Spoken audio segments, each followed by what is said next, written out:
Hi everyone, स्वागत है आप सभी का आज के इस वीडियो में। आज इस वीडियो में हम इंग्लिश पेडागोजी के 30 क्वेश्चंस को डिस्कस करने वाले हैं और इस सीरीज के अंदर हम बेसिक से लेकर के एडवांस लेवल तक के सारे क्वेश्चंस को करेंगे, जितनी भी आपके प्रीवियस ईयर क्वेश्चंस पेडागोजी में पूछा जाता है। So if you are preparing for CTET और if you are planning to prepare कि आप अपकमिंग जो सेशन है सीटेट का वो देंगे, तो this video definitely will help you. So if you are watching me for the very first time, so make sure to subscribe to this channel, क्योंकि upcoming जो भी वीडियोस आएंगी हम यहाँ पे पेडागोजी पोर्शन को कवर करने वाले हैं सीटेट के अंदर। और एक प्लेलिस्ट मैंने इसका बना दिया है, तो उस प्लेलिस्ट के अंदर सारी वीडियोस आपको यहाँ पे मिल जाएगी। So for more details check out the channel and each and every question is important. As I said कि हम हर प्रश्न के साथ जहां हमें जरूरत होती है हम वहां पे एक्सप्लेनेशन भी करते हैं। हम वहां पे जरूरी चीजें जो है, जो कीवर्ड है, की टर्म्स है, उनको हम यहाँ पे समझते हैं। तो अगर मैं कोई भी क्वेश्चन के साथ कीवर्ड, की टर्म या कोई विजुअल या हम कुछ भी एक्स्ट्रा डिस्कस कर रहे हैं, तो ये समझिएगा कि वो आपका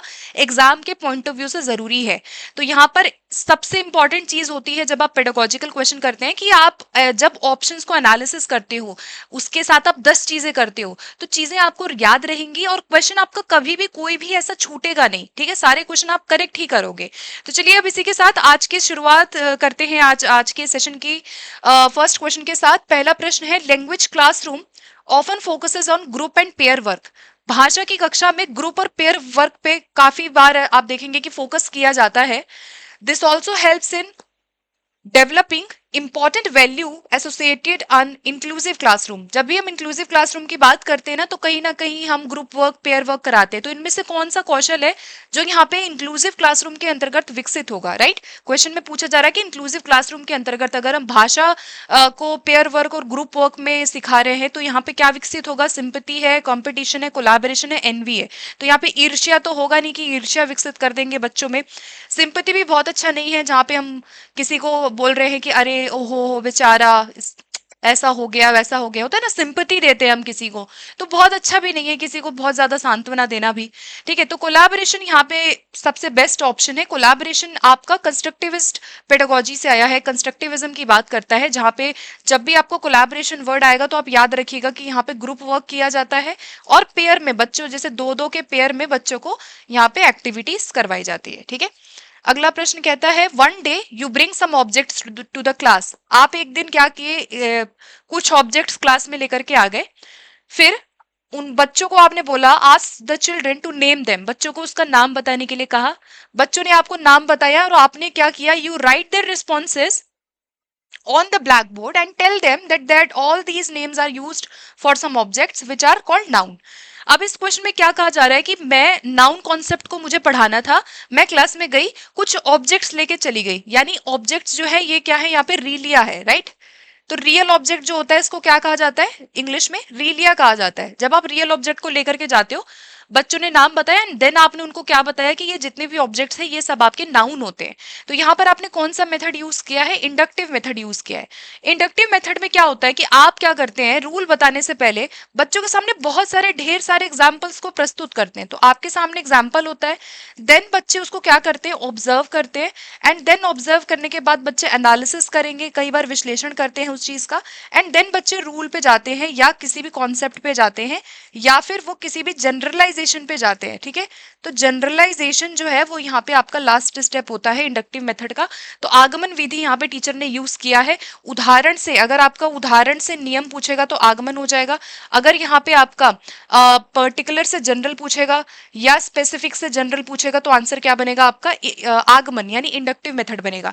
डिडक्टिव मेथड क्या है? इसी को उल्टा कर दोगे तो क्या बनेगा? डिडक्टिव बनेगा। अगर मैंने पहले रूल बताया, जाते ही मैंने पहले नाउन की डेफिनेशन बता दी कि नाउन क्या होते हैं, इसकी डेफिनेशन मैंने बताई, उसके बाद मैंने बच्चों को बहुत सारे एक्सरसाइज करने के लिए दिया, उनको बहुत सारी एक्टिविटीज कराई, बहुत सारे एग्जाम्पल दिए, ये आपका डिडक्टिव मेथड है। राइट, तो आगमन विधि इसका क्या था? करेक्ट मेथड था। और डायरेक्ट मेथड यहाँ पे क्या है? डायरेक्ट मेथड, जहां पे हम नेचुरल मेथड भी इसको कहते हैं। राइट, डायरेक्ट मेथड इंग्लिश का क्या है? जिसको नेचुरल मेथड कहते हैं, जहां पे हम केवल टारगेट भाषा को यूज करते हैं पढ़ाते समय। ठीक है, आगे बढ़ेंगे, आगे बहुत सारे क्वेश्चन हैं जिसमें हम डायरेक्ट मेथड के बारे में भी जानेंगे। अगला है, when monolingual speakers move from formal to informal modes of speech in the same spoken or gestured idea this is called, इसको क्या कहेंगे? मोनोलिंगुअल कौन होता है? जो एक भाषा बोलता है, राइट, जिसको एक भाषा आती है। तो जब एक भाषा वाले जो लोग हैं वो अगर, कीवर्ड याद रखना, फॉर्मल से इनफॉर्मल सेटिंग की तरफ जाते हैं तो इसको हम क्या कहते हैं? कोड स्विचिंग कहते हैं। क्या कहते हैं? Code switching. अब code switching, code mixing, dialect, ये बहुत ज्यादा इंपॉर्टेंट आपके कॉन्सेप्ट्स हैं। कोड स्विचिंग और कोड मिक्सिंग दोनों ही हम कब यूज करते हैं? इसको बाइलिंगुअल, जो बाइलिंगुअल स्पीकर है वो यूज कर सकते हैं, या फिर इसको मल्टीलिंगुअल स्पीकर्स भी यूज कर सकते हैं। ठीक है, एक बारी दोनों के बारे में थोड़ा थोड़ा समझते हैं। देखो यहाँ पे कोड मिक्सिंग क्या है? जब आप क्या करते हैं, दो भाषाओं को मिक्स करके आप बोलते हैं, एक ही सेंटेंस के अंदर दो भाषाओं को आपने मिक्स किया हुआ है। जैसे फॉर एग्जाम्पल मैंने बोला कि I will go to the bazaar, अब मैंने बोला I will go to the bazaar to buy some sabzi today. तो यहाँ पे आप देखेंगे आपने इंग्लिश भी बोला है और हिंदी भी बोला है। तो सेम सेंटेंस में जब आप भाषा के तत्वों को जोड़ते हैं, यानी इंग्लिश और हिंदी में बहुत सारे एलिमेंट्स को हम क्या कर रहे हैं? जोड़ करके बोल रहे हैं। ये आपका क्या है? जब आपने दो भाषाओं में एलिमेंट्स को मिक्स किया हुआ है, हिंदी इंग्लिश मिक्स बोल रहे हैं हम, राइट? तो this is called code mixing. Code switching क्या होता है आपका? जब आप फॉर्मल से इनफॉर्मल लैंग्वेज में स्विच करते हैं, याद रखिएगा, फॉर्मल एंड इनफॉर्मल में आप स्विच करते हैं, या बिटवीन लैंग्वेजेस जब हम भाषा में परिवर्तन लाते हैं। फॉर एग्जाम्पल मैंने बोला I am going to the market, वहां से कुछ सब्जी ले आऊंगी। तो ये आप देखेंगे पूरा आपने हिंदी में बोला, ठीक है, और यहां पर आपने पूरा किस में बोला? इंग्लिश में बोला। तो जब आप यहाँ पे फॉर्मल से इनफॉर्मल की तरफ जा रहे हैं, या सेम भाषा में आप दो भाषाओं में स्विच कर रहे हैं, राइट, पूरी पूरी सेंटेंस को आप क्या कर रहे हैं? चेंज कर रहे हैं जब आप कोई कम्युनिकेशन करते हैं। तो ये आपका कोड स्विचिंग का उदाहरण है। और भी एक एग्जांपल हो सकता है, जैसे अब आप कोई टीचर है तो टीचर के साथ हम अलग तरीके से बात करते हैं, जैसे मे आई कम इन हम बात कर रहे हैं, लेकिन यार दोस्त के साथ हम अलग तरीके से बात करते हैं। तो जब आप भाषा में फॉर्मल से इनफॉर्मल सेटिंग की तरफ जा रहे हैं, चेंज आ रहा है, तो वो आपका स्विचिंग है। स्लैंग क्या होता है? यहाँ पे जो आमतौर पे इनफॉर्मल भाषा होती है उसको स्लैंग कहा जाता है। जैसे आजकल बहुत सारे स्लैंग यूज होते हैं, जैसे फॉर एग्जांपल यहाँ पे एवरीडे कन्वर्सेशन में हम कुछ कैजुअल वर्ड यूज करते हैं। जैसे किसी ने कोई फोटो डाल दी तो हम बोलते रहे झकास लग रहे हो तुम, झकास वर्ड हो गया। या लिट एक वर्ड है, जेनजीज वाले वर्ड है ये, जेनजीज आजकल के जितने भी हैं वो सब इस तरह के वर्ड्स यूज करते हैं। जैसे लिट, फायर है ना, this that movie was a fire. तो ये क्या है? आपके स्लैंग वर्ड होते हैं जो हम यूज करते हैं। जैसे ब्रो, ये भी क्या है? स्लैंग वर्ड है। हम ब्रो, लड़कियों को भी ब्रो बोल रही हैं। अब लड़कियां लड़कियां एक दूसरे को क्या बोलती हैं? ब्रो बोलती हैं, राइट? वो थोड़ा कैजुअल है। गोस्टेड वर्ड एक बड़ा फेमस हुआ है, राइट? अब डेटिंग जमाने में गोस्टेड वर्ड है कि किसी ने किसी को गोस्ट कर दिया है ना, बात कर रहे थे देन बात करना छोड़ दिया, यानी गोस्टिंग करना है, क्या है? एक स्लैंग है। अच्छा, यहाँ पे एक और वर्ड आया डायलेक्ट। डायलेक्ट क्या होता है? जिसको बोली कहा जाता है। डायलेक्ट क्या है? बोली है, यानी कि एक वैरायटी है भाषा की जिसका अपना खुद का प्रोनाउंसिएशन होता है, अपने खुद के वर्ड्स होते हैं, अपना खुद का एक ग्रामर होता है। जैसे यहाँ पर हिंदी में है तुम कहाँ जा रहे हो, लेकिन भोजपुरी डायलेक्ट की हम बात करें तो भोजपुरी में अलग तरीके से हम बात करते हैं, पंजाबी में अलग तरीके से बात करते हैं, हरियाणवी में अलग तरीके से बात करते हैं। तो आपकी बोलियां क्या है? अलग अलग है, ठीक है। तो ये हो गई बेसिक बात। आगे बढ़ते हैं। नेक्स्ट क्वेश्चन है, some words can have more than one meaning. The meaning of words in a particular language relates to which of the following. Question को देखेंगे। Some words can have more than one meaning. कुछ कुछ शब्दों के एक से अधिक क्या हो सकते हैं? अर्थ हो सकते हैं। एक से अधिक क्या हो सकते हैं? हमारे कुछ कुछ शब्दों के अर्थ हो सकते हैं। तो यहाँ पे क्या कहा गया? यहाँ पे आप देखेंगे कीवर्ड क्या आ गया? अर्थ की हम बात कर रहे हैं, राइट? हम किसकी बात कर रहे हैं? मीनिंग की बात कर रहे हैं। तो मीनिंग ऑफ वर्ड्स, जब हम किसी शब्द के अर्थ की बात करते हैं तो ये आपका किससे रिलेटेड है? आपके सिमेंटिक से रिलेटेड है। सिमेंटिक क्या है? अर्थ की स्टडी, ठीक है। बाकी ऑप्शन भी एक बार देख लेते हैं हम लोग, बाकी ऑप्शन भी जरूरी है। जैसे यहाँ पे देखो कुछ कुछ ये वर्ड है, वेरी वेरी इंपॉर्टेंट है, ध्यान से इसको समझिएगा। फोनीम क्या होता है? आपका स्मॉलेस्ट यूनिट ऑफ साउंड। अगर आपका ध्वनि की सबसे छोटी इकाई पूछी जाए तो आंसर क्या बनेगा? फोनीम बनेगा। जैसे यहाँ पे ब और प है तो बैट में ब यूज हुआ है, पैट में प यूज हुआ है, यानी ये आपके क्या है? फोनीम हो गए, राइट? साउंड की सबसे छोटी इकाई है। फोनोलॉजी क्या होता है? साउंड और पैटर्न की स्टडी, यानी जब हम साउंड सिस्टम की स्टडी कर रहे हैं, पूरे पूरे साउंड सिस्टम की स्टडी कर रहे हैं, तो वो आपका फोनोलॉजी हो गया, ठीक है। अच्छा, मोर्फीम क्या होता है, यहाँ पे दो दो आए हैं, मोर्फोलॉजी और मोर्फीम। मोर्फीम क्या होता है, जब हम स्मॉलेस्ट यूनिट ऑफ वर्ड की बात करते हैं, यानी किसी भी शब्द की या उसके अर्थ की सबसे छोटी इकाई, यानी शब्द की छोटी इकाई जिसके आप टुकड़े नहीं कर सकते हैं, ऐसे वर्ड्स जिनके आप टुकड़े नहीं कर सकते, वो मोर्फीम है। जैसे एक एग्जांपल यहाँ दिया हुआ है, अनहैप्पी। अनहैप्पी एक वर्ड है, जब मैंने इस वर्ड को तोड़ा तो इसमें कितने मोर्फीम निकल के आए हैं, दो मोर्फीम निकल के आए हैं। एक आपका अनमोर्फीम है और दूसरा मोर्फीम क्या है, हैप्पी। तो ये आप देख रहे हैं, ये आपके दो क्या है, मोर्फीम है। यानी शब्द का ऐसा छोटा टुकड़ा, शब्द की इतनी छोटी इकाई जिसके आप टुकड़े आगे नहीं कर सकते हो। अगर मैं हैप्पी को तोड़ूं या अगर मैं अन को तोड़ूं तो कोई अर्थ नहीं बचेगा।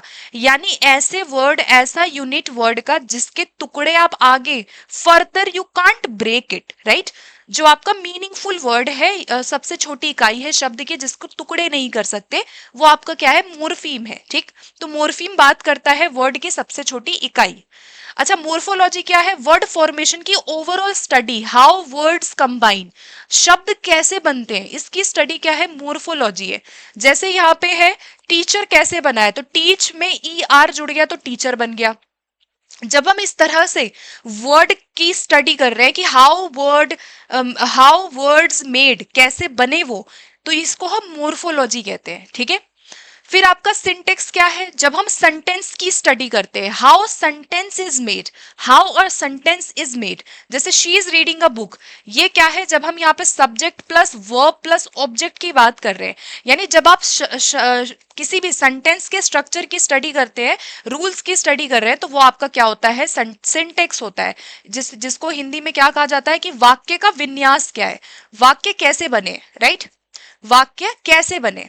सिमेंटिक्स क्या होता है, जब हम अर्थ की बात करते हैं, वर्ड या सेंटेंस के अर्थ की बात कर रहे हैं। जैसे यहाँ पे लाइट, लाइट के दो अर्थ हो सकते हैं, एक तो लाइट होता है कि बहुत लाइट है, ब्राइटनेस है, और एक लाइट क्या होता है कि बहुत हल्का है। तो आप देखेंगे कि शब्द के अर्थ अलग अलग है दोनों में।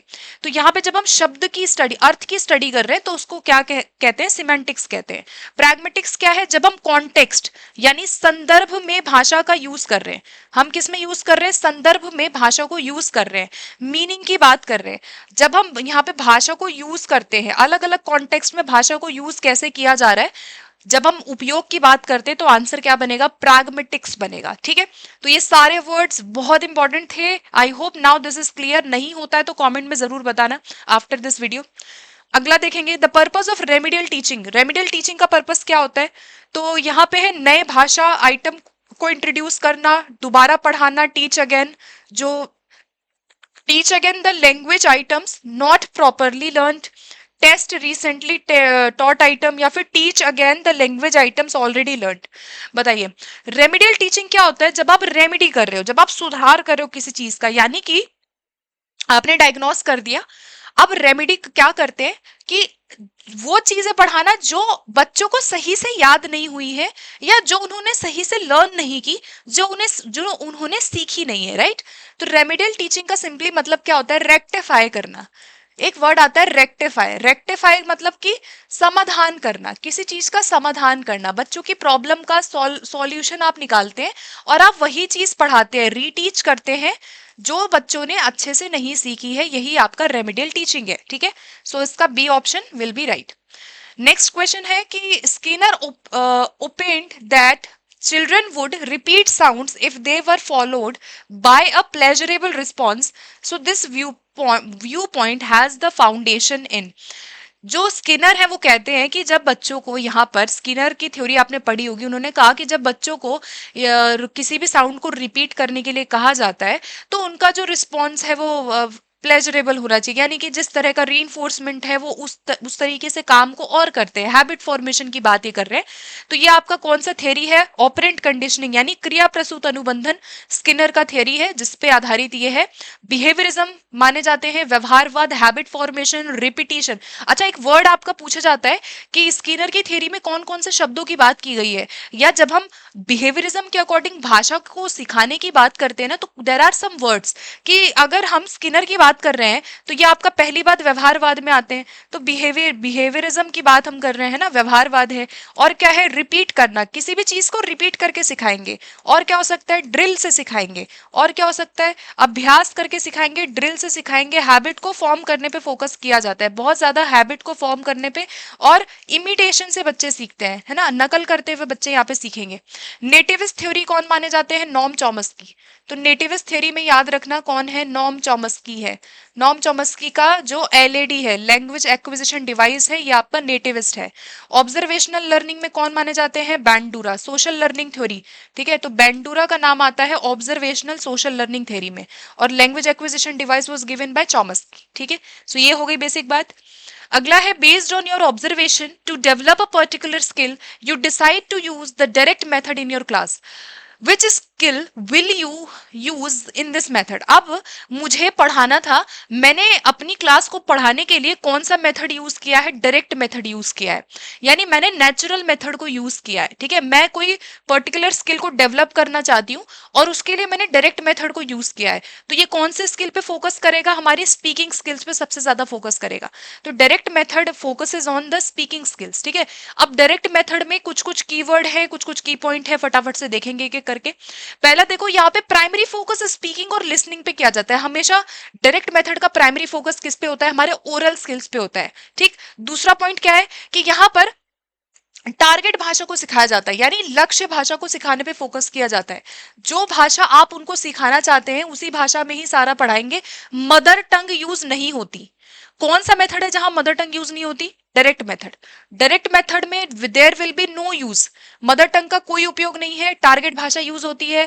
इसके बहुत सारे नाम है, नेचुरल मेथड कहा जाता है, रिफॉर्म मेथड कहा जाता है, एंटी ग्रामेटिकल मेथड कहा जाता है, या एंटी ट्रांसलेशन मेथड कहा जाता है, जो जीटीएम के विरोध में आया था।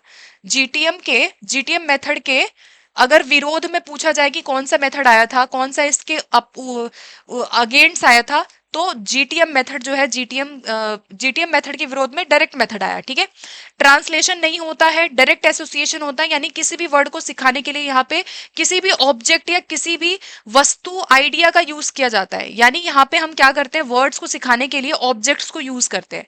ग्रामर कैसे सिखाई जाती है, यहाँ पे नेचुरली इंडक्टिव तरीके से। वोकैबुलरी पे फोकस किया जाता है, यानी वर्ड्स को रियल लाइफ सिचुएशन के साथ सिखाया जाता है। जैसे फॉर एग्जाम्पल मुझे सिखाना है घड़ी, अगर मुझे घड़ी सिखाना है ना, मुझे वॉच सिखाना है कि वॉच क्या होती है, तो मैं उनको सीधा वर्ड ना बता करके एक पिक्चर दिखा सकती हूँ कि भाई घड़ी जो होती है वो इस तरीके से होती है, और यहाँ पे हमारे जो है टाइम लिखा रहता है। तो ये क्या है कि जब मैंने घड़ी बना दी, उन घड़ी लेकर के चली गई, तो यानी मैं किसी शब्द को सिखाने के लिए ऑब्जेक्ट का यूज करके उसको सिखा रही हूँ। तो ये आपका डायरेक्ट मेथड का विशेषता है। क्वेश्चन आंसर यहाँ पे होता है, टीचर कंटिन्यूसली इंटरेक्शन करता है, ओरल लिसनिंग और स्पीकिंग ज्यादा इंपॉर्टेंट है, और क्वेश्चन आंसर टीचर करता रहता है यहाँ पे। ठीक है, तो ये आपका हो गया डायरेक्ट मेथड। अलग अलग नाम है, अलग अलग चीजें हैं, अलग अलग आपके विशेषता है, याद रखनी है। ठीक है, अगला प्रश्न देखेंगे। अगला क्वेश्चन है कि which among the following theorist hypothesized that children have a inbuilt readiness। किसने कहा कि चिल्ड्रन जो है उनके पास इनबिल्ट रेडीनेस होती है भाषा को सीखने की, यानी कि जन्मजात क्षमता की बात कर रहे हैं। भाषा सीखने की जन्मजात क्षमता की बात कौन करते हैं, नॉम चॉमस्की कहते हैं कि हमारी ना भाषा सीखने की हम क्षमता को लेकर के आते हैं, जिसको उन्होंने क्या कहा, लैंग्वेज एक्विजिशन डिवाइस का। ठीक है, इसके अलावा जिम क्यूमिन्स का नाम यहाँ पे आया है, तो इनको देख लेते हैं।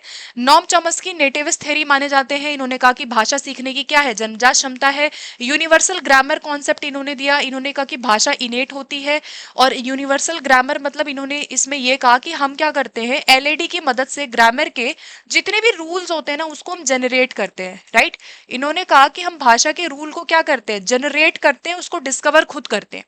बीएफ स्किनर बिहेवियरिज्म के माने जाते हैं ऑपरेंट कंडीशनिंग, इमिटेशन, रीइंफोर्समेंट से सीखना, हैबिट फॉर्मेशन से सीखना। इन्होंने कहा ड्रिल से सीखना, ये लोग कहते हैं कि ड्रिल से सिखाएंगे, अभ्यास से सिखाएंगे। जिम क्यूमिन्स का नाम याद रखना, इन्होंने दो कॉन्सेप्ट दिया। इन्होंने एक आइसबर्ग थ्योरी दी थी जिसमें इन्होंने बीआईसीएस और सीएलपी की बात की थी। ठीक है, तो बीआईसीएस और सीएलपी क्या है, जहां पे भाषा को दो तरीके से यहाँ पे बच्चे एक्सपोजर उनको मिलता है।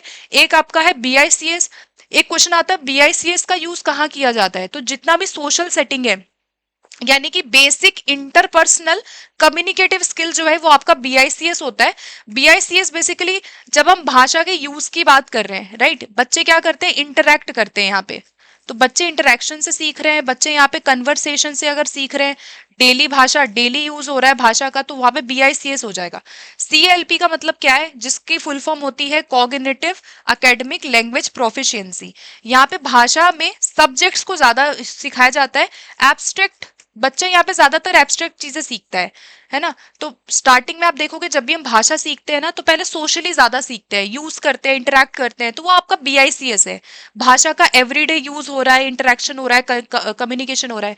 सीएलपी क्या है, जब भाषा को अमूर्त तरीके से ज्यादा सीखा जाता है, यहाँ पे विषय वगैरह ज्यादा आ जाते हैं, यानी एब्स्ट्रैक्ट एकेडमिक चीजें ज्यादा आ जाती है। तो ये दोनों ही कॉन्सेप्ट किसने दिया, जिम क्यूमिंस ने दिया, याद रखिएगा, इंपॉर्टेंट है। फुल फॉर्म भी आती है, कई बार इसकी कैरेक्टरिस्टिक से भी क्वेश्चन आते हैं। अगला है to learn about the system of rules that govern. क्या बोला यहाँ पे, to learn about system of rules, यानी हम रूल्स की बात कर रहे हैं, नियमों की बात कर रहे हैं। किस चीज के नियम की हम बात कर रहे हैं यहाँ पे, कि how words can be meaningfully arranged to form phrases. यहाँ पे कहा जा रहा है कि कैसे वर्ड से फ्रेजेस बनते हैं, छोटे छोटे हमारे, कैसे फ्रेजेस से सेंटेंस बनते हैं। तो ये किसकी स्टडी को बताया जा रहा है, ये आपका सिंटेक्स की स्टडी, यानी सिंटेक्स की बात कर रहा है। सिंटेक्स क्या है आपका, सेंटेंस की स्टडी, वाक्य विन्यास की बात की जा रही है कि एक सेंटेंस कैसे बनता है, सेंटेंस के बनने की स्टडी क्या है। तो सिंटेक्स यहाँ पे क्या हो जाएगा हमारा, राइट हो जाएगा, राइट। मोर्फोलॉजी क्या था आपका, वर्ड, वर्ड का, अगर हम साइंटिफिक स्टडी कर रहे हैं वर्ड के फॉर्मेशन का, वर्ड कैसे बनते हैं उसकी स्टडी को मोर्फोलॉजी कहा जाता है। फोनेटिक्स क्या है, साउंड की स्टडी, साउंड्स की बात कर रहा है। सिमेंटिक्स क्या है आपका, मीनिंग की स्टडी, जब हम अर्थ की बात कर रहे हैं तो आंसर क्या बनेगा हमारा, सिमेंटिक्स बनेगा, ठीक है। अगला क्वेश्चन है, if children here to languages spoken around them, this exposure to languages will.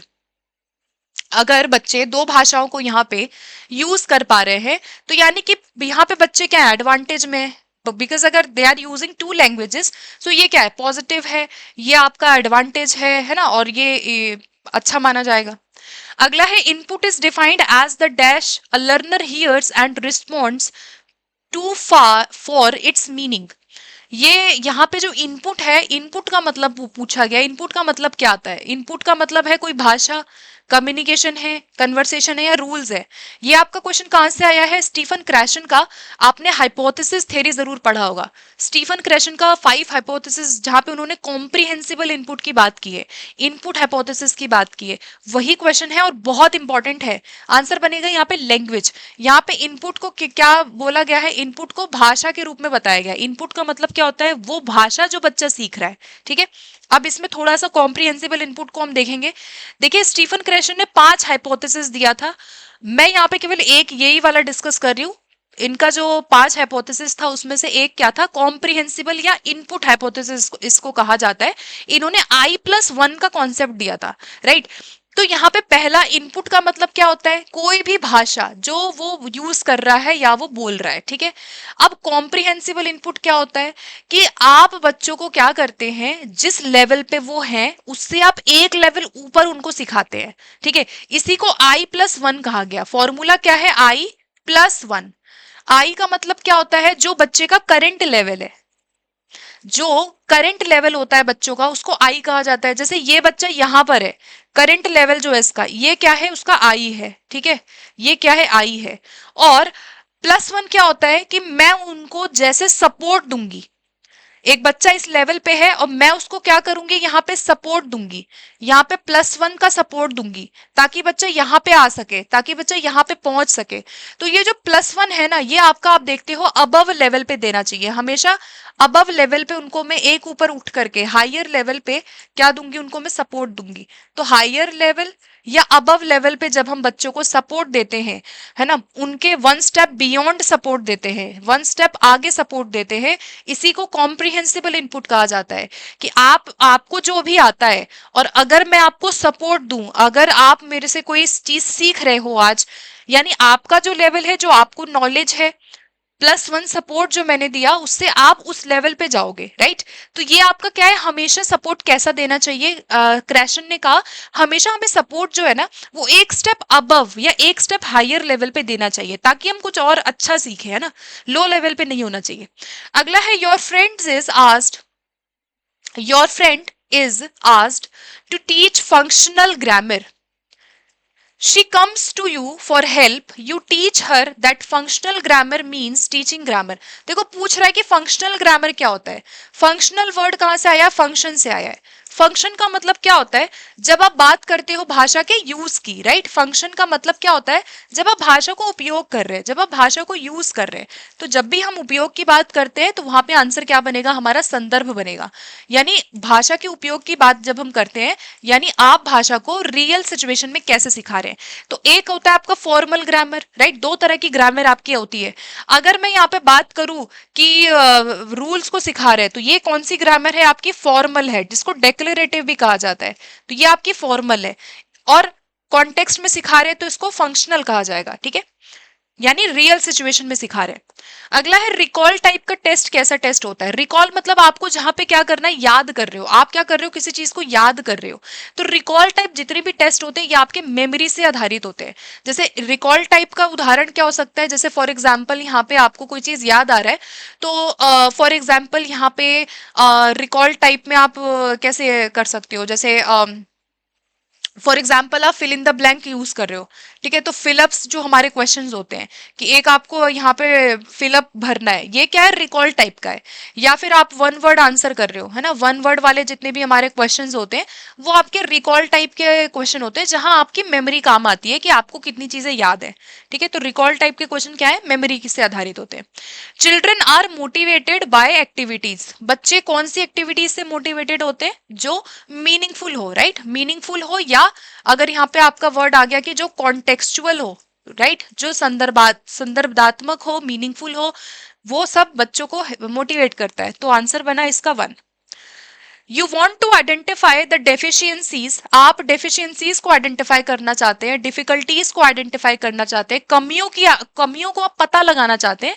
तो यहाँ पे कौन सा इवैल्यूएशन अच्छा होगा, तो जब भी हम कमियों का पता लगाते हैं तो हम वहां पे डायग्नोस करते हैं, राइट। डायग्नोस करना यानी कि किसी चीज का निदान आप कर रहे हैं। निदान क्या होता है, जब आप पता लगाते हो कि कारण क्या है, रीजंस को फाइंड आउट करना कि बच्चों को दिक्कत क्यों है, किस लिए है, ठीक है।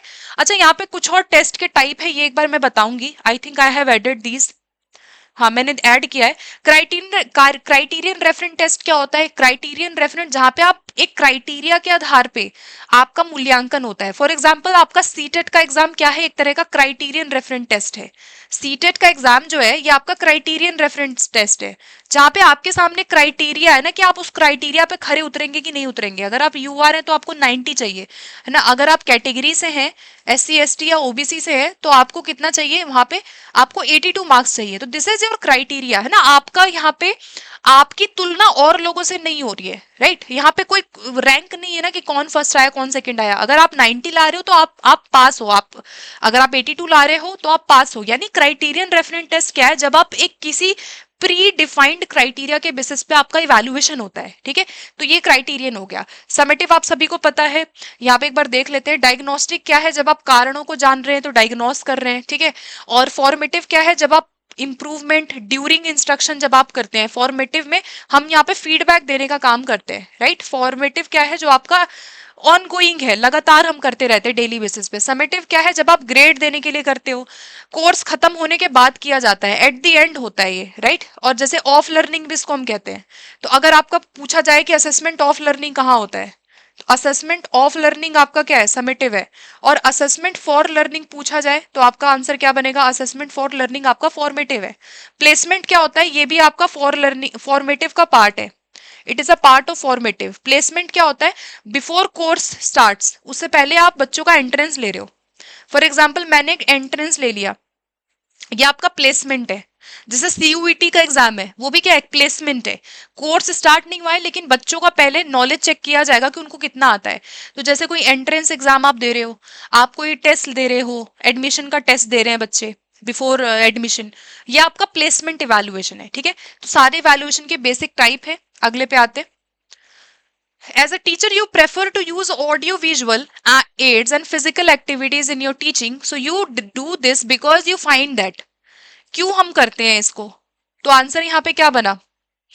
रिलीफ प्रोवाइड करने के लिए, डाइवर्ट करेंगे बच्चों के अटेंशन को, यहाँ पे इफेक्टिव असेसमेंट होगा। तो आंसर क्या है? Utilize. You want to utilize the maximum senses.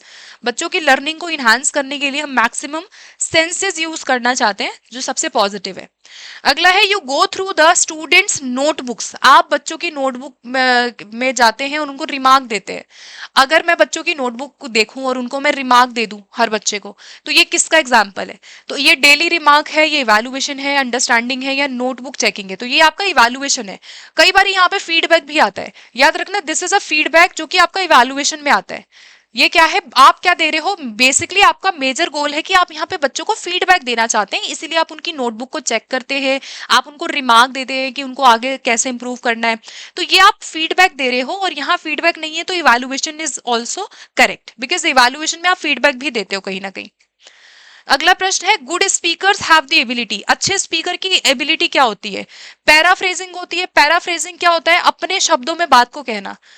Paraphrasing मतलब मान लो मैंने किताब में कोई चीज पढ़ी है, अब मैं अपने शब्दों में उस चीज को यहाँ बता रही हूँ, तो उसको क्या कहते हैं? अपने शब्दों में बताना, अपने शब्दों में किसी चीज को बोलना, बताना आपका पैराफ्रेज हो सकता है। ठीक है। क्विक एनालिसिस करने में अच्छे होने चाहिए, फीडबैक देने में या ट्रांसलेट में। तो आंसर होगा क्विक एनालिसिस। एक अच्छा स्पीकर वही है जो एनालिसिस क्विक कर सके, है ना। अगर मैं आपकी बात को सुन के क्विक एनालिसिस नहीं कर रही, यानी मैं अच्छी स्पीकर नहीं हूं, मैं आपकी बात को ध्यान से ना समझी, ना मैंने एनालिसिस किया, तो ये अच्छी क्वालिटी नहीं मानी जाएगी। तो एक अच्छे स्पीकर में एनालिसिस होना चाहिए। ठीक है। अच्छा, अगला क्वेश्चन देखते हैं। Rakesh a student in your class often makes errors in tense form. Rakesh जो है वो कई बार गलतियां करता है टेंस फॉर्म में, तो यहाँ पर उसकी प्रॉब्लम को ओवरकम हम कैसे करेंगे? पहला है कि उसको डांटेंगे, स्कॉल्ड करेंगे, नेगेटिव हो गया, बिल्कुल नहीं करेंगे। ठीक है। दूसरा है राइट द रूल्स, उसको कहेंगे कि हम नियमों को लिखे, बहुत ज्यादा अच्छा नहीं है। एक्सप्लेन करेंगे रूल ऑफ ग्रामर को, तो ये भी नहीं है। सबसे अच्छा क्या है कि आप बहुत सारे उदाहरण लेंगे पूरे क्लास के साथ, एंड स्पेशल अटेंशन उस पर देंगे। मतलब आप एग्जाम्पल भी दे रहे हो और आप उसको क्या कर रहे हो? फोकस कर रहे हो। अगला है you are in the process of selecting the most suitable teaching aid. आप एक टीचिंग एड को सिलेक्ट करना चाहते हैं। Which one of the following is not relevant in the respect of selection of correct teaching aid? जब भी आप correct teaching add का सिलेक्शन करते हैं, आप जब भी एक चयन करते हैं किसी टीचिंग एड का कि आपको कौन सा टीचिंग एड यूज करना है, so which you should focus on, you should not focus on. Not पूछा गया है, किस चीज पे फोकस हम नहीं करेंगे टीचिंग एड को सिलेक्ट करते टाइम। पहला है कि it need not have specific educational values, यही वाला गलत हो गया, है ना। ये कह रहा है फर्स्ट ऑप्शन में कि कोई भी एजुकेशनल वैल्यूज जो है वो नहीं होनी चाहिए, विच इज एब्सोल्युटली रॉन्ग। ठीक है। हमेशा क्या होता है, उसका कोई ना कोई एजुकेशनल वैल्यू होता है। ठीक है। चाइल्ड सेंटर्ड होना चाहिए, ठीक है। टॉपिक से रिलेटेड होना चाहिए, ठीक है। सिंपल होना चाहिए, इजी होना चाहिए। तो एक अच्छे टीएलएम की विशेषता क्या है कि सिंपल होना चाहिए, इजी होना चाहिए, उसको टॉपिक के साथ क्या होना चाहिए? रिलेट होना चाहिए, रिलेटेबल होना चाहिए। ठीक है। सो ए वाला क्या था? आपका रॉन्ग था। अगला है which of the following are not related to emergent literacy. Emergent literacy क्या होती है? जो शुरुआती अवस्था में बच्चे जब चीजों को एक्सप्लोर करते हैं, या फिर चीजों को समझने की कोशिश करते हैं भाषा सीखने से पहले। ठीक है। तो यहाँ पर आंसर क्या बना कि अंडरस्टैंडिंग नॉट पूछा गया है, कौन सा नहीं होगा? पहला है कि understanding that print carries meaning. ये समझना कि जो प्रिंट है, यानी जो लिखित रूप में जितनी भी चीजें हैं, यानी कोई कागज में कोई चीज लिखी है, कोई भी प्रिंट वाली चीजें जो है ना, वो उनका मीनिंग होता है, ये समझना होगा। अर्ली फोनोलॉजिकल अवेयरनेस, यानी साउंड की अवेयरनेस होनी चाहिए। टेकिंग नोट्स होना चाहिए, या अल्फाबेटिक नॉलेज। तो देखो यहाँ पे टेकिंग नोट्स नहीं होगा, ये नहीं होगा, बाकी सब हो सकते हैं। अब देखो यहाँ पे जब हम इमरजेंट लिटरेसी की बात करते हैं ना, यानी शुरुआती समय में जो बच्चा चीजों को समझ रहा है, तो यहाँ पर आपने देखा होगा बच्चे क्या करते हैं? किताबों को अलटते पलटते हैं, है ना। किताबों को अलटते पलटते हैं। मान लो एक किताब है उसके पास, वो उस किताब को अल्टेगा पलटेगा, देखेगा, यानी वो प्रिंट को समझने की कोशिश कर रहा है। यहाँ नोट टेकिंग नहीं होगा। नोट टेकिंग क्या होता है? नोट टेकिंग आपका क्या होता है? जब आप ड्यूरिंग लेक्चर किसी नोट्स को बनाते हो, अब आप किसी की लेक्चर को सुन रहे हैं, और लेक्चर को सुन के जब आप उसको नोट करते हैं, है ना, जब आप उसको लिखते हैं हेडिंग वगैरह डाल के, आप फटाफट से उसको क्या करते हो, लिखते हो। तो नोट टेकिंग एक्टिविटी क्या है, जब आप लेक्चर को सुनते टाइम कोई चीज लिखते हो। तो ये आपका एमरजेंट लिटरेसी का पार्ट नहीं है। और क्या हो सकता है, जैसे यहाँ पे स्क्रिबलिंग, स्क्रिबलिंग स्टेज जो है जहां पे बच्चे इस तरह से वो करते हैं, है ना, दीवार पे जिगजैग जिगजैग करते हैं, स्क्रिबलिंग स्टेज भी आपका इमरजेंट लिटरेसी का स्टेज है। अगला है children who are differently abled joined a new school, teachers give different reactions, so which one reflect the concept of inclusive education. कौन सा इंक्लूसिव एजुकेशन से संबंधित होगा? पहला है कि oh how can I teach children who can not even hear. ये गलत हो गया कि आप परेशान हो रहे हैं कि मैं इनको कैसे पढ़ाऊंगा, मैं इनको कैसे पढ़ाऊंगी जो सुन ही नहीं रहे, जो सुनते नहीं है ना, जिनको प्रॉब्लम है सुनने में। Wow, it will provide a good opportunity for the children to learn to help each other and be supportive। तो ये इंक्लूसिव एजुकेशन की बात डेफिनेटली कर रहा है। ठीक है, तो आंसर इसमें बाकी नेगेटिव है ना, ये भी गलत है, ये भी गलत है। इंक्लूसिव एजुकेशन के पर्सपेक्टिव से आंसर जो बनेगा वो इसका बी बनेगा। नेक्स्ट क्वेश्चन है, you love to have classroom discourse because it. Classroom discourse की हम बात कर रहे हैं, ठीक है। तो क्लासरूम डिस्कोर्स में सबसे इंपॉर्टेंट चीज क्या है कि does not give importance to learners contribution, brings clarity and distinctiveness in the speech, hardly prompts the learners to think या gives you power as a teacher। देखो यहाँ पे क्लासरूम डिस्कोर्स का मतलब क्या होता है ना, कि क्लासरूम की सिचुएशन क्या है। डिस्कोर्स क्या होता है, जहां पे टीचर है। डिस्कोर्स का मतलब क्या है, जहां पे टीचर है, स्टूडेंट्स हैं, टीचर स्टूडेंट्स के बीच में कन्वर्सेशन हो रहा है, ठीक है, और स्टूडेंट्स के बीच में कन्वर्सेशन हो रहा है, क्लासरूम है पूरा, वहां पे रिसोर्सेज है, ये डिस्कोर्स है। तो यहाँ पे बेसिकली क्लैरिटी आएगी, राइट। क्लैरिटी और जो डिस्टिंक्ट है, अलग अलग बच्चे हैं वो साथ में सीखेंगे, है ना, स्पीच में भी आएगा, क्लैरिटी आएगा। तो डिस्कोर्स का मतलब यहाँ पे क्या है, बी वाला इसका करेक्ट होगा। नेक्स्ट है, which of the following highlights the significant difference in पियाजे एंड वाइगोत्स्कीज थ्योरी। जब हम पियाजे और वाइगोत्स्की की बात करते हैं ना, तो इन लोगों ने एक चीज जरूर बोली है, दोनों लैंग्वेज और थॉट के बारे में, भाषा और विचार के बारे में बात करते हैं, ठीक है। तो यहाँ पे आंसर क्या बना, वन वाला बना। जब भी हम पियाजे और वाइगोत्स्की की बात करते हैं तो इन्होंने भाषा और विचार की बात की है। यहाँ पे इन इन दोनों ने ही क्या कहा कि भाषा जो सीखना होता है ना वो एक्टिव होता है, क्योंकि दोनों कंस्ट्रक्टिविस्ट माने जाते हैं, पियाजे भी और वाइगोत्स्की भी, ठीक है। और लर्निंग जो है वो सिंपल कॉम्प्लेक्स है, ये इन्होंने नहीं कहा। आंसर बनेगा भाषा और विचार के बारे में दोनों के जो विचार हैं वो अलग है, ठीक है। एक बार देख लेते हैं। देखो यहाँ पे पियाजे कहते थे, वाइगोत्स्की बेसिकली पहले कहते थे कि जो लैंग्वेज और थॉट होता है ना वो पहले सेपरेट होते हैं, अलग अलग होते हैं, बाद में वो मर्ज हो जाते हैं, इंटीग्रेट हो जाते हैं, ठीक है। और इन्होंने इनर स्पीच की बात की। और लेव वाइगोत्स्की कहते हैं कि पहले क्या आएगा, लेव वाइगोत्स्की कहते हैं कि पहले भाषा आती है, यानी पहले बच्चे भाषा को यूज करते हैं एज अ टूल, देन विचार आते हैं, ठीक है। लेकिन पियाजे का कॉन्सेप्ट थोड़ा अलग था। जीन पियाजे कहते हैं कि पहले क्या आएगा, जीन पियाजे कहते हैं कि पहले हम विचार की बात करते हैं, पहले स्कीमा बनेगा, पहले हमारे दिमाग में क्या बनेगा, मस्तिष्क में स्कीमा बनेगा, फिर हम भाषा यहाँ पे सीखेंगे। तो यहाँ पे थॉट को इन्होंने कहा पियाजे ने कि पहले हमारा थॉट डेवलप होता है, पहले स्कीमा बनेगा, हर चीज का थॉट बनेगा, फिर हम भाषा को बाद में यूज करेंगे। लेकिन वाइगोत्स्की इसका उल्टा कहते हैं। वाइगोत्स्की कहते हैं कि भाषा और जो विचार है ना वो पहले तो सेपरेट होते हैं, लेकिन बाद में क्या होते हैं, वो मर्ज हो जाते हैं, बाद में मर्ज हो जाते हैं। और पहले इन्होंने भाषा को इंपॉर्टेंट माना। वाइगोत्स्की ने सबसे इंपॉर्टेंट टूल जो अपनी थ्योरी में माना था वो लैंग्वेज को ही माना था। भाषा को इन्होंने क्या माना, अपनी सोशियो कल्चरल जो थ्योरी आई उसमें इन्होंने कहा कि भाषा सबसे जरूरी है बच्चे के सामाजिक सांस्कृतिक विकास के लिए, ठीक है। सो आंसर यहाँ पे आपका क्या था, दोनों का विचार अलग अलग है, पियाजे क्या कहते हैं और वाइगोत्स्की क्या कहते हैं, ठीक है। अगले प्रश्न पे आते हैं, the most important element in communicative language. Communicative language teaching का सबसे इंपॉर्टेंट एलिमेंट की अगर हम बात करें तो क्या हम मीनिंग की बात करते हैं, स्ट्रक्चर की बात करते हैं, स्किल की बात करते हैं, या मेमोराइज। तो मेमोराइजिंग हुआ नहीं, हम यहाँ पे अर्थ, या कई बारी वर्ड आता है कॉन्टेक्स्ट। अगर हम यहाँ पे कॉन्टेक्स्ट की बात कर रहे हैं, अर्थ की बात कर रहे हैं, तो सबसे इंपॉर्टेंट होता है कम्युनिकेटिव के अंदर, ठीक है। अच्छा, जो स्ट्रक्चर होता है भाषा का, जैसे मान लो subject plus verb plus object, ये क्या है, एक भाषा का संरचना है। तो संरचनाओं की बात कहाँ की जाती है भाषा के, तो संरचनाओं की बात जो है वो हम कहाँ पे करते हैं, स्ट्रक्चरल अप्रोच में करते हैं। स्ट्रक्चरल अप्रोच आपने सुना होगा, या फिर स्ट्रक्चरल मेथड जो हमारा होता है, वहां पे हम इस चीज की बात करते हैं। ठीक है, तो यहाँ पे आंसर क्या था, कम्युनिकेटिव लैंग्वेज टीचिंग, CLT। यहाँ पे प्रोपाउंडर जो है वो डेल हाइमस को माना जाता है, तो डेल हाइमस का नाम याद रखिएगा, इन्होंने दिया इसको। अर्थ की बात की जाती है, रूल्स की बात नहीं कर रहे हैं। रियल कम्युनिकेशन होता है रियल लाइफ सिचुएशन में, यानी कॉन्टेक्स्ट। रियल लाइफ का मतलब क्या है कि हम संदर्भ में भाषा को सिखाते हैं, बच्चे अपने आइडिया फीलिंग को एक्सप्रेस कर रहे हैं। फ्लुएंसी ज्यादा जरूरी है, ये कहते हैं कि प्रवाह ज्यादा जरूरी है।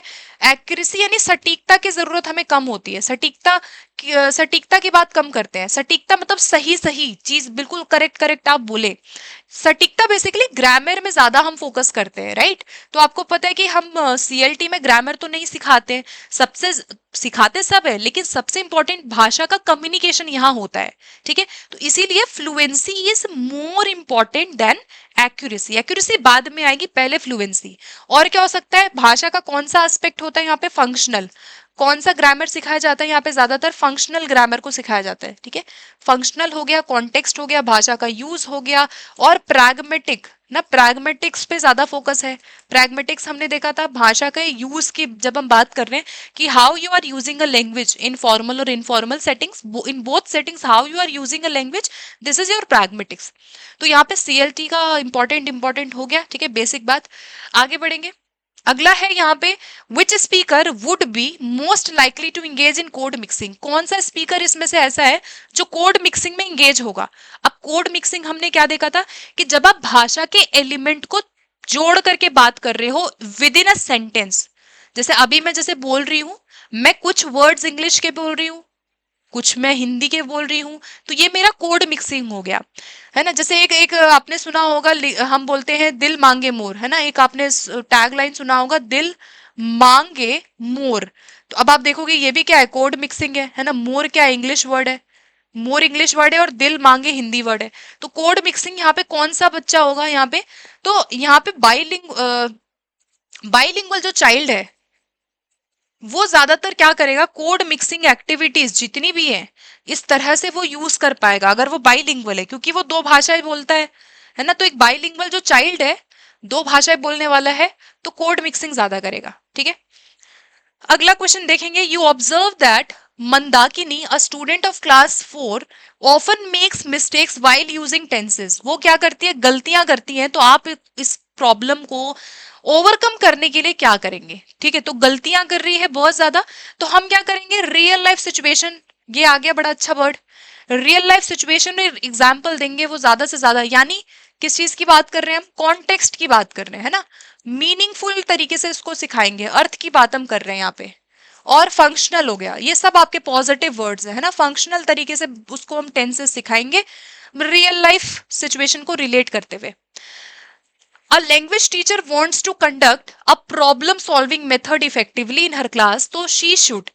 अगर प्रॉब्लम सॉल्विंग की हम बात कर रहे हैं, तो प्रॉब्लम सॉल्विंग का सीधा सीधा संबंध किससे होता है, जब हम डाइवर्जेंट थिंकिंग की बात कर रहे हैं। तो यहाँ पर बच्चों को यहाँ पे आस्किंग स्टूडेंट टू कंसल्ट करना अच्छा नहीं है, ठीक है, और दूर से देखना भी अच्छा नहीं है। तो आंसर बना एनकरेज डाइवर्जेंट थिंकिंग। अच्छा, यहाँ पे चौथा जो ऑप्शन है ये कह रहा है कि participate actively in the process. ये भी बड़ा अच्छा लग रहा है कि टीचर को खुद क्या करना चाहिए, पार्टिसिपेट करना चाहिए। लेकिन क्योंकि बच्चे प्रॉब्लम सॉल्विंग कर रहे हैं तो टीचर पार्टिसिपेट नहीं करेगा। यहाँ पे बच्चों को हम मौके देंगे कि वो डाइवर्जेंट तरीके से, अलग अलग 10 तरीके से आपको आंसर करें, है ना। डाइवर्जेंट क्या होता है, जब आप एक ही विचार के अनेक पहलुओं के बारे में सोच पाते हैं। तो प्रॉब्लम सॉल्विंग में हम अपसारी चिंतन, जो डाइवर्जेंट थिंकिंग है, उसको ज्यादा फोकस करेंगे। यानी एक प्रॉब्लम के अनेक सॉल्यूशन को बच्चे निकालेंगे यहाँ पे। तो प्रॉब्लम सॉल्विंग सबसे अच्छा कब होगा, जब हम उनको एनकरेज करेंगे कि वो खुद से ही क्या करें, बहुत सारे सॉल्यूशन को निकाले। खुद पार्टिसिपेट करके कुछ नहीं होगा, ठीक है। तो आंसर यहाँ पे सी वाला सबसे अच्छा है। आगे बढ़ेंगे, अगला क्वेश्चन देखेंगे। A listener listens to the main idea. एक लिसनर है जो मेन आइडिया को सुनता है, प्रिडिक्ट करता है, इन्फ्रेंस को ड्रॉ करता है, और फिर समराइज करता है। ये कौन सा प्रोसेस है। देखो यहाँ पे क्या कह रहा है कि मेन आइडिया को आपने सुना, फिर आपने अनुमान लगाया, प्रिडिक्ट किया, फिर इन्फरेंस निकाला, आपने अर्थ उसका जोड़ा और फिर आपने उसको समराइज कर दिया। ये जो एक्टिविटी है इसको हम क्या कहते हैं, जब आप मेन आइडिया से शुरू कर रहे हैं, this is called top down process. अब एक बड़ा इंपॉर्टेंट आपके दो अप्रोचेस पूछे जाते हैं, एक आपका बॉटम अप पूछा जाता है और एक आपका टॉप डाउन पूछा जाता है, तो इसको एक बार हम डिस्कस करेंगे। अच्छा, यहाँ पे मेटा कॉग्निटिव क्या होता है, ये भी कई बार आता है एग्जाम में। मेटा का मतलब होता है सेल्फ और कॉग्निटिव का मतलब होता है संज्ञान। जब हम अपने खुद के संज्ञान पे, खुद के मेंटल प्रोसेस पे जब हम विचार करते हैं, खुद के ही संज्ञान पे जब आप अपनी विचार करते हो, अपनी नॉलेज पे, अपने संज्ञान पे, अपने कॉग्निशन पे, उसको हम मेटा कॉग्निटिव कहते हैं। ठीक है, ये याद रखना। अब हम इस पे चलते हैं, बॉटम अप और टॉप डाउन दोनों अप्रोचेस को डिस्कस करेंगे। देखिए, यहाँ पे आपका जब भी पूछा जाएगा ना टॉप डाउन, तो सबसे अच्छा आपका बेस्ट जो है वो टॉप डाउन को माना जाता है, इसको बहुत अच्छा नहीं माना जाता है। टॉप डाउन में याद रखना कि हमेशा आइडिया सबसे पहले आएगा। जब आप यहाँ पे ओवरऑल मीनिंग से कोई चीज को समझ रहे हो, जब आप यहाँ पे अर्थ से कोई चीज को समझ रहे हो, या मेन आइडिया आपका पहले आ जाता है, मेन आइडिया आपका पहले आ गया, ठीक है, आप विचारों की बात पहले कर रहे हैं, और फिर हम यहाँ पे बाद में साउंड पे जाते हैं, फिर हम यहाँ पे जो वर्ड है उस पे जाते हैं, तो ये आपका टॉप डाउन है। बॉटम अप क्या है, जब आप यहाँ पे यूनिट से जा रहे हो, याद रखना, इकाई से, यूनिट से या किसी भी साउंड से शुरू कर रहे हैं, हम किसी साउंड से शुरू करके देन हम किस पे जा रहे हैं, पैराग्राफ पे जा रहे हैं, देन हम यहाँ पे अर्थ पे जा रहे हैं, ठीक है, देन हम अर्थ पे जा रहे हैं, देन हम पैराग्राफ पे जा रहे हैं, तो ये आपका क्या है, बॉटम अप है। ठीक है, तो बॉटम अप में क्या कर रहे हैं हम लोग कि स्मॉलेस्ट यूनिट से स्टार्ट कर रहे हैं यहाँ पे, एंड देन बाद में हम लेटर पे, बाद में हम यहाँ पे डिकोड करते हुए पैराग्राफ पे जा रहे हैं। तो अगर पूछा जाए कि साउंड से पैराग्राफ की तरफ जाना, साउंड से अर्थ की तरफ जाना, यूनिट से होल की तरफ जाना, या कई बार आता है पार्ट टू होल की तरफ जाना, तो ये आपका पार्ट से अगर आप होल की तरफ जा रहे हो तो ये आपका क्या है, बॉटम अप है। और यहाँ पे क्या किया जा रहा है, पहले होल संपूर्णता में किसी चीज को सिखाएंगे, फिर हम यहाँ पे किस में जाएंगे, पार्ट्स में जाएंगे। तो जब आप होल टू पार्ट जा रहे हैं तो ये आपका टॉप डाउन है, और पार्ट टू होल जा रहे हैं तो बॉटम अप है। ठीक है, तो ये आपकी top down and bottom up activities हो गई। आई होप कीवर्ड याद हो गया होगा, कीवर्ड याद करना बहुत जरूरी है। कीवर्ड याद रख लो, टॉप डाउन में मेन आइडिया, आप अर्थ से स्टार्ट कर रहे हो या आप पैराग्राफ से भी स्टार्ट कर रहे हो, अगर पैराग्राफ से आप साउंड पे जा रहे हो तो भी आपका टॉप डाउन है। ठीक है, तो याद रखना टॉप डाउन थोड़ा पॉजिटिव ज्यादा है। ओके, लास्ट क्वेश्चन देखेंगे, फोनेमिक अवेयरनेस। फोनेमिक अवेयरनेस क्या होता है, the ability to identify and manipulate phonemes in spoken words, यानी जो आप स्पीकिंग कर रहे हैं उसमें आप आइडेंटिफाई करते हैं फोनीम्स को, साउंड्स को आइडेंटिफाई करना फोनेमिक अवेयरनेस है। दूसरी, the ability to establish a relation between, किसके बीच रिलेशन की बात कर रहे हैं, हमारे फोनीम यानी साउंड, और ग्राफीम क्या होता है, जो आपका लेखन से संबंधित है, लेखन की, राइटिंग की सबसे छोटी इकाई अगर पूछा जाए, लेखन की सबसे छोटी इकाई, स्मॉलेस्ट यूनिट, अगर आपका राइटिंग का पूछा जाए तो ग्राफीम होता है। ग्राफीम क्या है, राइटिंग की सबसे छोटी यूनिट। जैसे अब मान लो कैट है, तो कैट क्या है, ग्राफीम है।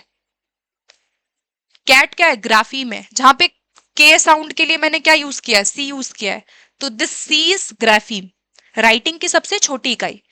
तो यहाँ फोनेमिक अवेयरनेस की का संबंध किससे होगा, साउंड से होगा। ठीक है, तो ऑप्शन 1 इसका हमारा करेक्ट आंसर है। तो आंसर इसका क्या बना, 1।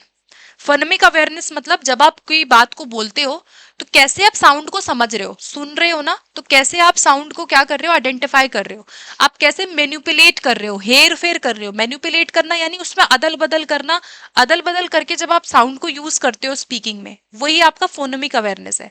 अब देखो, फोनेमिक और फोनिक्स दो आपके टर्म्स आते हैं। पहला टर्म क्या है, फोनेमिक। फोनेमिक क्या होता है, जब आप साउंड की बात कर रहे हैं, आपने यहाँ पे स्पीकिंग और हियरिंग की आप बात कर रहे हैं, जब आप यहाँ पे क्या करते हैं, इंडिविजुअल साउंड को समझते हैं। जैसे फॉर एग्जांपल कैट है, तो कैट के अंदर आपके 3 साउंड है, के का साउंड है, ए का साउंड है और टी का साउंड है, राइट। और ये सी क्या था, आपका ग्राफीम था। ठीक, तो ये आपका फोनेमिक है जब आप साउंड की बात कर रहे हैं। और फोनिक्स क्या होता है, जब आप यहाँ पे रिलेशनशिप निकालते हैं साउंड और लेटर में, यानी आपके जो फोनीम है और लेटर क्या था आपका, ग्राफीम, जैसे मैंने अभी बोला कि साउंड की सबसे छोटी इकाई क्या होती है, ग्राफीम। तो जब आप लेटर और साउंड के बीच में रिलेशन निकालते हो कि क्या रिलेशन है इन दोनों के बीच में, ये ज्यादातर आपका किस में होता है, फोनिक्स जो है ये आप रीडिंग में ज्यादा करते हो। जब आप कोई चीज को पढ़ते हैं ना, आप कोई भी किताब में कोई वर्ड लिखा हुआ है, मान लो कैट लिखा है, अब कैट लिखा है तो इसमें जो सी है, आपको समझ में आएगा कि इसका जो साउंड है वो के है। तो जब आप यहाँ पे सी और के बीच में रिलेशन को समझ के अर्थ को समझ रहे हो, आपकी किताब में जो लिखा है आपने उसको आपने उसको समझा, यानी लेटर और साउंड को समझने की योग्यता आपकी फोनिक्स के अंदर आ गई। ठीक है, तो ये हो गई बेसिक बात। आई होप नाउ आज के सेशन में 30 क्वेश्चन हमारे कंप्लीट होते हैं। आई होप कि each and every question is clear. अभी तक जो भी सीखा, जो भी समझा हमने, इन केस कोई क्वेश्चन में लगता है डाउट है, समझ नहीं आ रहा है, लगता है कि इसको और एक्सप्लेन करना है, मुझे जरूर बताइएगा एंड कमेंट में जरूर बताना। कुछ और अगर आपको चाहिए, नीड है, कोई क्वेश्चन अगर डाउटफुल है, वो भी आप मुझे बता सकते हो। And we will meet again. इसी तरह से सेशन जो है आपके रिकॉर्डेड फॉर्म में भी आ रहे हैं, बहुत जल्दी लाइव में भी हम लोग बातचीत करेंगे। तो thank you so much and मिलते हैं अगली क्लास के साथ। स्टे ट्यून्ड एंड कोई डाउट होता है in case of anything, do let me know. Okay, so bye bye सबको, मिलते हैं नेक्स्ट क्लास के साथ।